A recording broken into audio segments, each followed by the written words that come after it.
I've been playing the Blood Knight since the class has launched, and I have to say I've fallen in love with it, and I think that I've put together a build that is what I feel the best for the game right now, at least for open world type of combat. The Blood Knight is an amazing class with some amazing AoE healing elements that I try to take advantage of with this build. Everyone wants to see a Blood Knight build, an official Blood Knight class build video. So I'm putting this one together for you guys today. What I plan to do is take you through all of the skills, all of the primary and all of the secondary gear so that you could build your Blood Knight out for success and be prepared to get the optimum combat battle mechanic inside of the game from the Blood Knight. All right, so the first thing you're probably asking is, Echo, why is the cosmetic that you're using not the free cosmetic that comes with the whole update?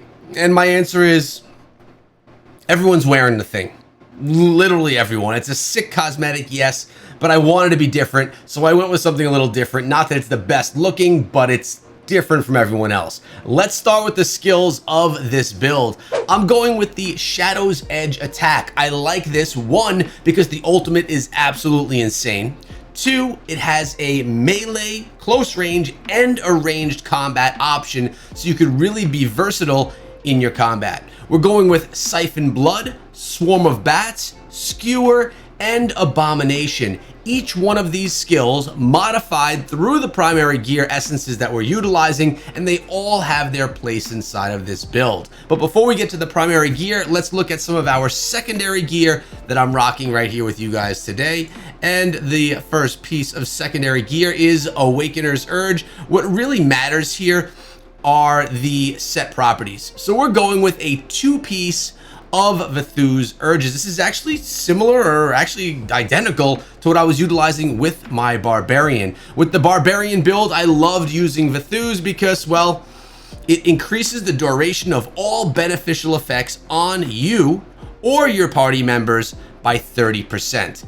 Absolutely essential for so many classes, including the Blood Knight inside of Diablo Immortal. The other piece that I'm wearing, or the other four-piece that I'm wearing, is going to unlock Grace of the Flagellant, and this is going to unlock not only the first set of set properties but also the second as well. Here, all continual damage, channel damage, and persistent ground damage is increased by 15%, and on top of that, because we are wearing four pieces, we have each time you damage an individual enemy 5 times, you'll do 8,211 additional damage to that enemy. This is honestly probably my favorite set combination of all of them right now inside of the game, and I tend to use them quite a bit with many different builds that we put together. But now we're gonna get to the good stuff, and keep in mind, when you guys are rocking it right now and maybe you don't have everything yet unlocked, that will come with time. Remember, gamble in the shop in West March. Try and utilize your gold and obviously your free gold that you get from playing the game to get as many of these things as you can, plus participate in anything that's going to offer you legendaries, and cross your fingers for a little bit of luck. Let's start things out right now with our headpiece. This is going to be Horns of the Hexed, and what's important right here is, well, I'm rocking a Seeping Bile, only a level 4, 3 out of 5 star Seeping Bile. I love the gem, and the legendary change here, the essence is going to make Siphon Blood is no longer channeled and now moves with you, dealing damage and draining the life of nearby enemies. So I'm sacrificing the channel, but what this does is it puts a ring, as you're going to see in a few minutes when I show you a little bit more combat, a ring around me, just like Wrath of the Berserker with the fire does, and that spell, or that cursed area around me, is going to continuously damage enemies as I run around them. That's a really important headpiece, Horns of the Hexed. Next, we're going with one of our awakened pieces of gear. We got Chiro Terran Trade, and this one right here we have awakened with our 1-star level 10 Berserker's Eye gem. We got the primary attack damage increase right here. We have our legendary skill, or our legendary essence, is Swarm of Bats damage is increased by 10%. Very simple. Swarm of Bats is big for this build. We're going for damage. On top of that, because it's awakened, I'm getting Swarm of Bats damage is increased by another 10%. So I'm getting a 20% damage buff from Swarm of Bats. It's going to be a skill that I'm going to want to use all the time. Next to our second and our only other awakened piece of gear, which is our shoulder piece, Empress Pariah. And this one right here, a trick shot gem, a 1-star gem, up to rank 10, and then awaken the piece of gear. This is going to make Siphon Blood also convert 6% of the damage done into an absorb shield up to a maximum of 20,000 and change damage. Plus, because it's an awakened piece of gear, Siphon Blood damage is increased by 10%. This is another fantastic one here, because when you're up, or actually you're no longer floating now, it keeps you on the ground with a ring around you.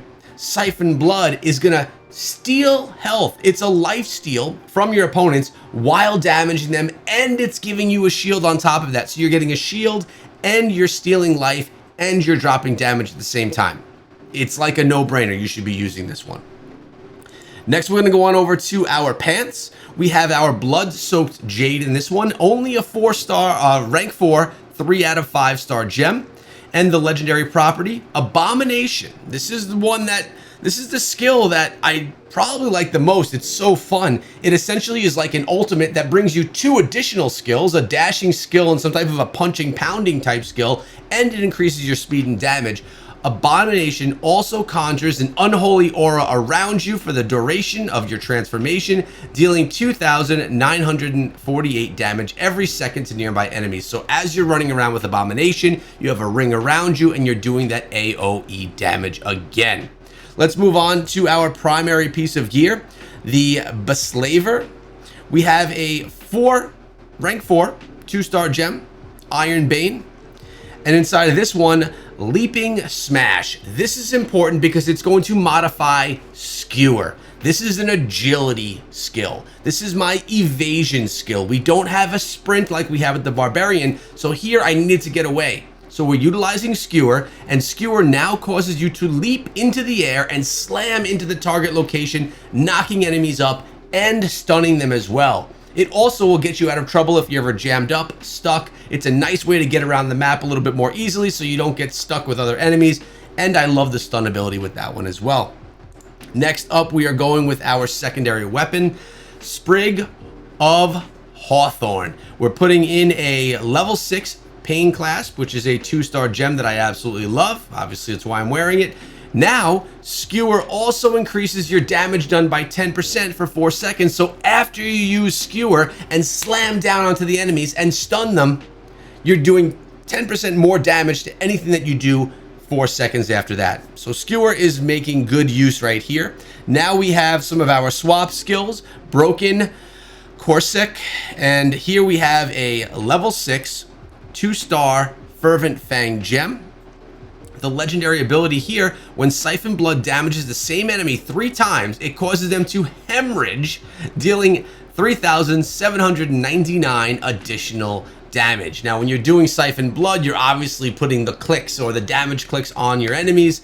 You're doing a nice job right there to make sure that they're getting that additional damage as well. And the final skill that we have is on Mercy, is with a piece of gear, Mercy's Plight. It's not a skill. We have a level 5, 2-star Mother's Lament gem.